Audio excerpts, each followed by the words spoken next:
కులాల పేరిట ప్రజల్ని విడగొట్టాలని కాంగ్రెస్ చూస్తోందంటూ విమర్శించారు పవన్ కళ్యాణ్. మహారాష్ట్ర డేగ్లూరులో జరిగిన ఎన్నికల ప్రచారంలో ఆయన కాంగ్రెస్ పై పొలిటికల్ పంచ్లు ఇచ్చారు.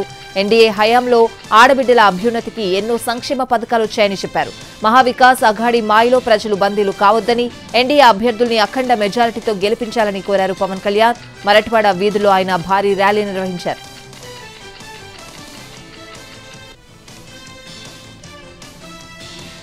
లగచర్ల ఇష్యూలో బీజేపీ తీరును మంత్రి పొన్నం తప్పుపట్టారు. కలెక్టర్పై దాడిని సమర్థించిన కిషన్ రెడ్డి కేంద్ర మంత్రిగా అర్హుడేనా అని ప్రశ్నించారు. డీఎన్ఏ పరీక్ష చేసుకోవాలని తెలంగాణ బిడ్డవేనా అని నిలదీశారు మంత్రి పొన్నం. దాడి చేసిన వారిని, వారి వెనుక ఉన్న వారిని వదిలే ప్రసక్తే లేదని హెచ్చరించారు మంత్రి పొన్నం ప్రభాకర్.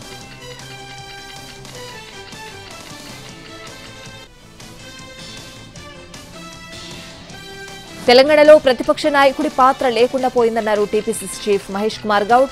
వచ్చే ఎన్నికల నాటికి బీఆర్ఎస్ పార్టీ ఉండదని చెప్పారాయన. 19న హన్మకొండలో కాంగ్రెస్ ప్రభుత్వం సాధించిన ప్రగతిపై విజయోత్సవ సభ నిర్వహిస్తున్నామన్నారు. ఈ సభలో 1,00,000 మంది హాజరవుతారని చెప్పారు.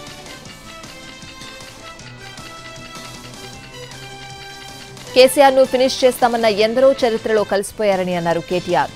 కేసీఆర్ లేకుంటే అసలు రేవంత్కు సీఎం పదవి ఉండేదా అన్నారు. పదవులు ఉన్నా లేకున్నా ప్రజల గుండెల్లో కేసీఆర్ స్థానం శాశ్వతమని అన్నారు కేటీఆర్.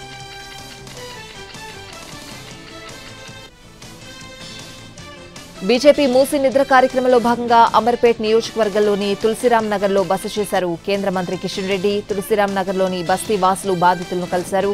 వారి కష్టాలు అడిగి తెలుసుకున్నారు. రచ్చబండ కూడా నిర్వహించారు.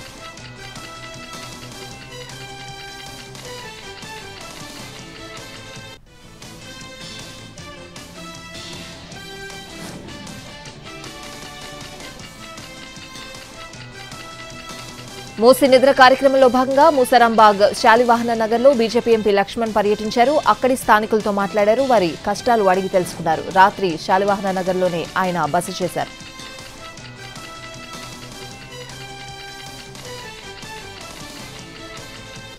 టిడ్కో ఇళ్లకు తాము గేటెడ్ కమ్యూనిటీ స్థాయిలో కలర్స్ ను సెలెక్ట్ చేస్తే జగన్ చెక్క వాటిని మార్చేశారని మండిపడ్డారు మంత్రి నారాయణ.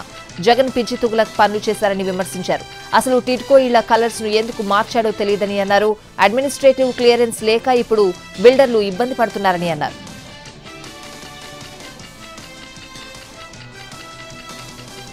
ఫోన్ ట్యాపింగ్ కేసులో కల్వకుర్తి మాజీ ఎమ్మెల్యే జైపాల్ యాదవ్ ను ప్రశ్నించారు జూబ్లీహిల్స్ పోలీసులు. 2 గంటల పాటు ప్రశ్నించారు. ఆయన స్టేట్మెంట్ ను కూడా రికార్డ్ చేశారు. మాజీ పోలీస్ అధికారి తిరుపతన్నకి తాను ఇచ్చిన 2 ఫోన్ నెంబర్లు ట్యాపింగ్ అయ్యాయని, దానికి సంబంధించి వివరణ కోసం నోటీసులు ఇచ్చారని జైపాల్ యాదవ్ చెప్పారు. 2 కుటుంబాల మధ్య ఉన్న విభేదాల పరిష్కారం కోసం అప్పట్లో తిరుపతన్నను కలిశానని చెప్పారు జైపాల్ యాదవ్.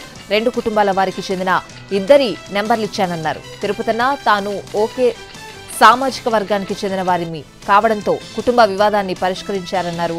దీనికి రాజకీయాలకు ఎలాంటి సంబంధం లేదన్నారు జైపాల్ యాదవ్. పోలీసులు అడిగిన అన్ని ప్రశ్నలకు సమాధానమిచ్చారని అన్నారు. ఎప్పుడు విచారణకు పిలిచినా సహకరిస్తారని చెప్పారు. లగచర్ల దాడి ఘటనపై పోలీసు ఉన్నతాధికారులు దర్యాప్తు చేపట్టారు. వికారాబాద్ కలెక్టర్ ప్రతీక్ జైన్తో డీజీ మహేష్ భగవత్ సమావేశమై దాడికి సంబంధించిన వివరాలు తెలుసుకున్నారు. మరోవైపు కలెక్టర్ ప్రతీక్ జైన్ కు అదనపు భద్రత కల్పించింది ప్రభుత్వం. లగచర్ల దాడి ఘటనతో ఆయనకు భద్రత పెంచింది. అదనంగా 2 ఏఆర్ గన్మెన్లను కేటాయించింది పోలీస్ శాఖ. లగచర్ల దాడికి సంబంధించి మరో 10 మందిని అదుపులోకి తీసుకున్నారు పోలీసులు. వారిని పరిగి పోలీస్ స్టేషన్ కు తీసుకొచ్చి విచారించారు పోలీసులు. ఈ కేసులో ఇప్పటికే 17 మందిని అరెస్ట్ చేసి రిమాండ్ కు తరలించారు. పరారీలో ఉన్న వారి కోసం ప్రత్యేక బృందాలతో గాలిస్తున్నారు పోలీసులు. Hyderabad metro rail second phase లో ముందడుగు పడింది. ఓల్డ్ సిటీ మెట్రో రైల్ భూసేకరణ పనులు వేగవంతంగా జరుగుతున్నాయి. ఎంజీబీఎస్ నుంచి చాంద్రాయణగుట్ట వరకు చేపడుతున్న 7.5 కిలోమీటర్ల మెట్రో మార్గానికి కావలసిన భూసేకరణకు గ్రీన్ సిగ్నల్ లభించింది. దీంతో ఎంజీబీఎస్ నుంచి చాంద్రాయణగుట్ట రూట్లో రోడ్డు విస్తరణ, స్టేషన్ల నిర్మాణానికి భూసేకరణ చేపట్టబోతున్నారు. భూసేకరణ కోసం ఇప్పటికే నోటీసులు ఇచ్చారు హైదరాబాద్ మెట్రో రైల్ అధికారులు. సీఎం రేవంత్ రెడ్డి ఆదేశాలతో మెట్రో ఫేజ్ 2 కారిడార్ కోసం ఎంజీబీఎస్ నుంచి చాంద్రాయణగుట్ట వరకు 200 ఆస్తులకు డిక్లరేషన్ ఇచ్చారు. ఈ డిక్లరేషన్ కు జిల్లా కలెక్టర్ అనుదీప్ దురిశెట్టి ఆమోదం తెలిపారు. ఆస్తుల సేకరణ పూర్తయితే జనవరిలో మెట్రో రైల్ పనులు ప్రారంభమవుతాయని కలెక్టర్ తెలిపారు.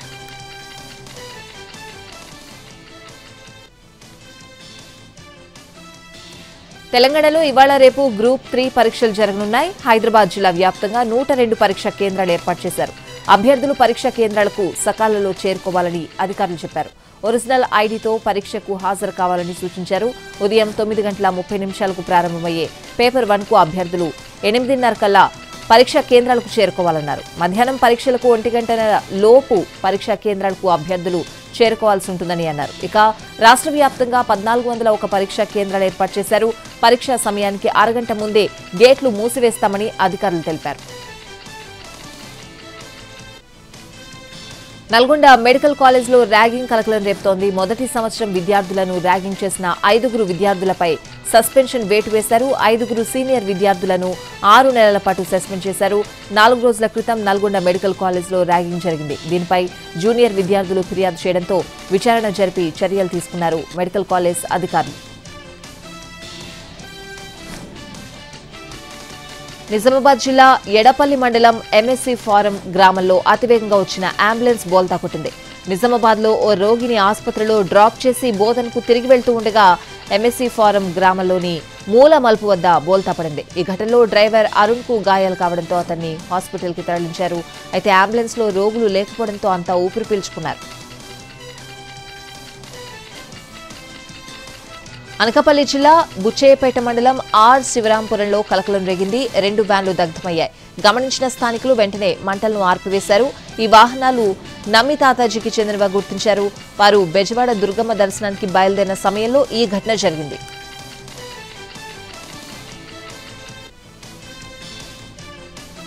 మహారాష్ట్ర పూణేలో ఎన్నికల ప్రచారం నిర్వహించిన కేంద్ర మంత్రి రాజ్నాథ్ సింగ్ కాంగ్రెస్ పై మండిపడ్డారు. శివసేన, యూబీటీ, ఎన్సీపీ, ఎస్పీతో కాంగ్రెస్ పొత్తు పెట్టుకుందని, ఆ 2 పార్టీలు కూడా ఖచ్చితంగా మునిగిపోతాయని ఎద్దేవా చేశారు. రాజకీయ అధికారం కోసం ఉద్దవ్ ఠాక్రే పార్టీ సూత్రాలతో రాజీ పడ్డారని అన్నారు. తనకు దివంగత బాలాసాహెబ్ ఠాక్రేపై చాలా గౌరవం ఉందని, కానీ ఉద్దవ్జీ అధికారం కోసం పార్టీ సూత్రాలను పక్కన పెట్టిన విధానం తనను బాధించిందని అన్నారు.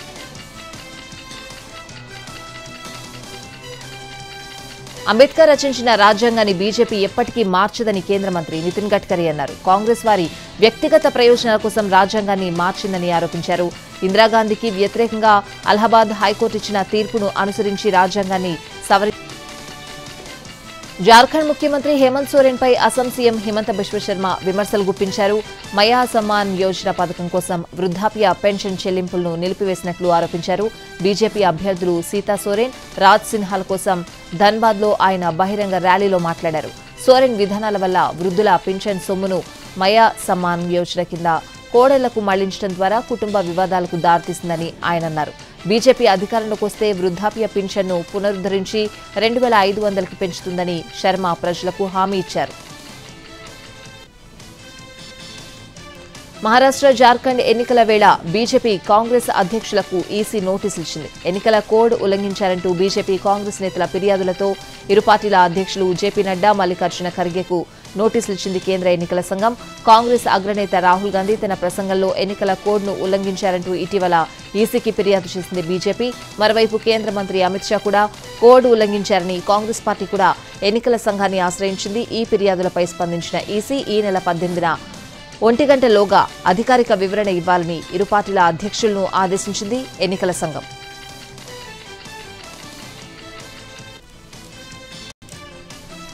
బంగారం ధరలు తగ్గుతూ వస్తున్నాయి. అయితే భారీగా పెరిగిన ధరకు కాస్త బ్రేక్ పడింది. 24 క్యారెట్ల 10 గ్రాముల బంగారం ధర 110 రూపాయలు తగ్గింది. ప్రస్తుతం 75,650 రూపాయలకు చేరింది. అలాగే 22 క్యారెట్ల 10 గ్రాముల పుత్తడి 100 రూపాయలు తగ్గి 69,350 రూపాయలు పలుకుతోంది.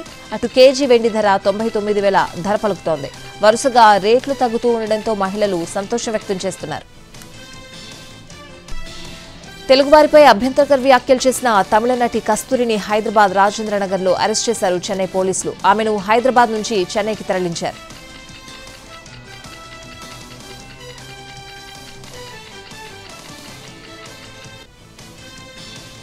తమిళ సినీ ఇండస్ట్రీలో మరో స్టార్ వార్ మొదలైంది. Lady super star Nayanthara, hero Dhanush మధ్య విభేదాలు మరోసారి రచ్చకెక్కాయి.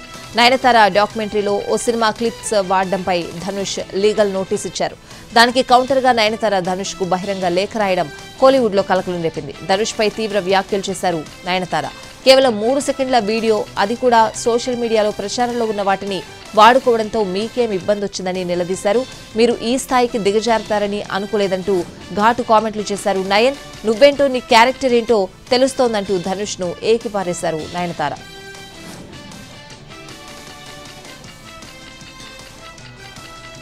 నయనతారపై నెట్ఫ్లిక్స్ ఓ డాక్యుమెంటరీని సిద్ధం చేసింది. ఇందులో విజయ్ సేతుపతితో కలిసి నయనతార నటించిన నానుం రౌడీ దాన్ సినిమా క్లిప్ 3 సెకండ్లు వాడారు.